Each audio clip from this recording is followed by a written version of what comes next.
Hey guys, it is June the 19th, and I wanted to take a moment to give you a third update and give you an overview of kind of the overall stats as well as where we are today, and talk with you about a few learnings along the way during the trip, with hopefully without boring you. We now have about 2,750 truck miles and about 650 bicycle miles, and all of the bicycle miles were completed in 11 biking days. We've had 3 layover days so far. We're now in Medora, North Dakota, which is the south entrance into Teddy Roosevelt National Park. Now, I'll talk a little bit more about Teddy Roosevelt in just a moment. It is a surprisingly beautiful place. We're still here early in the season, and everything's nice and green. And it truly is a beautiful, small, quaint town with a park entrance right here in town. You go straight up into what's called the East River Road, right into the park, where we saw buffalo and we saw wild horses and we saw pronghorn and deer, and didn't see any elk or bear. Haven't heard anything about bear anymore here, but it was really very, very, very pretty, and I'll upload a few of those photos. I don't have any to show you in this video, and I'm not going to take the time to try to edit those photos in. But before we talk about that park, I wanted to show you kind of what's coming. We're right here in the Badlands. This is Medora, and crossing over from Webo and then back Glendive in Montana. So if you'll, as I pan out a little bit here, you can see this interstate goes all the way across. It's just almost due east-west. We laid over here a day because of the weather. We had rain all last night, late afternoon yesterday, and all last night.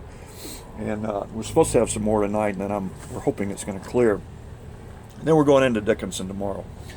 But it'll give you an idea as to now, instead of having a lot of, windy roads, we're having straight roads that are cutting straight across this country. And also wanted to show you that even adventure cycling, as we leave Medora, they're going to put me right on Interstate 94. And I was on Interstate 94 yesterday out of Webo going into Beach, and then came off to Old Highway 10, but there was just no other options out there.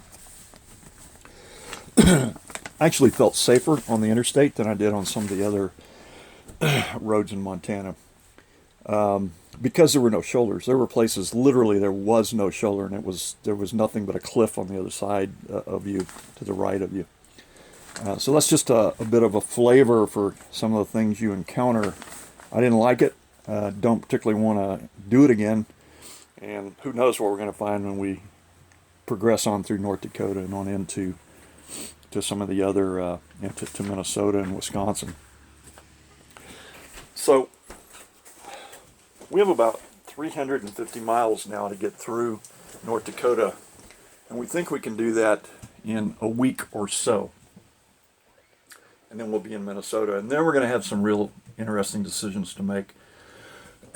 We are leaning now toward going straight to Lake Michigan, and I think it's Manitowoc, and I'll have to go back and look, but cross using the ferry, just have something to kind of break this up a little bit and spend a day on the ferry going across, or however many hours it is to get across. But I did want to take a minute to talk a little bit about Teddy Roosevelt. We saw a movie today. I mean, I'm going to pan this around here so you can see this. A few of his quotes that we took away, that I wanted to read to you. I'm just going to read a couple of these, and this was in the movie. We have become great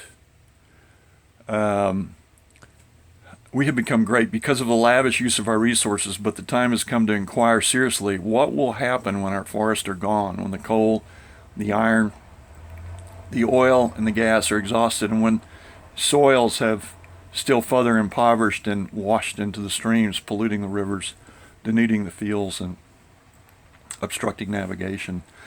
I caught myself thinking, if it hadn't have been for Teddy Roosevelt, we wouldn't have our national parks.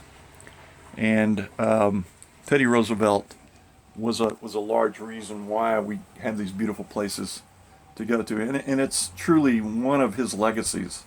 I know he was in the Spanish-American War, and he went up San Juan Hill. We got to see that earlier this year, or hear about it, read about it in Cuba. So he was known for that, but he's really known for leaving this legacy of nature to future generations, which will last forever, as long as it's protected. I would encourage us all to do what we can to protect these natural resources that are left. If not, we'll see the same thing that we saw with the buffalo and other species that were simply hunted out, but now being reintroduced. Not saying necessarily that we need to reintroduce them and push all the cattle out. I'm not saying that at all, but it is good to see that we're trying to restore some of what was our country when many of our ancestors arrived here. So the last thing I wanted to share with you was an observation that we had when we were back in Montana around Great Falls and in Lewistown. And we began to see people that were dressed in a similar fashion. Families, there was always a family. It was a guy, usually a daughter and or a son or both, and a wife, and they were dressed in similar fashion. Green polka dot scarves for the ladies, a particular type of dress with a bib on the front, long dress. The guys had on blue jeans, and they had on a plaid shirt with suspenders and a cowboy hat, and so did the boys. We believe that these, at first we were thinking they might be Amish, or they might be, as my notes said, Amish or Mennonites, but we're fairly certain they were Hutterites. I had never heard of the Hutterite religion, and so as we began, I'm not going to read all of this to you, but what we've determined is that Hutterites have formed colonies. They came from Eastern Europe. They were persecuted. They are for hundreds of years, and they were enslaved by the Ottomans, and they worked their way over here in the late 1800s. They depend on farming and ranching, and they have created communal colonies that are self-sufficient as far as labor and constructing their own buildings and doing their own maintenance, repair of their equipment, and so on. And there are multitudes of these colonies all over Montana and into southern Canada. I wouldn't have known that if we hadn't have seen these people and then began to do a little bit of research. If you're interested, do the same thing. I'm not going to try to make you super knowledgeable, because I'm not. So this came right off of, right off the net, and and so I hope that Wikipedia, I hope that you find that of interest. I can tell you so far it's been a rewarding tour. Certainly it's had its challenges. We knew it would. I know there's going to be more to come. The weather, still cool, and we get fast, quick thunderstorms. So far I haven't been caught radically in the middle of one that I couldn't get out of fairly quickly. So we're playing it pretty safe. We think we're okay tomorrow. We'll go into Dickinson, look at it again, and then head on to the east, trying to get 50 to 60 to 70 miles a day. So that's it. I'm going to let you guys go and try to get some more videos up later. Talk to you later. Bye.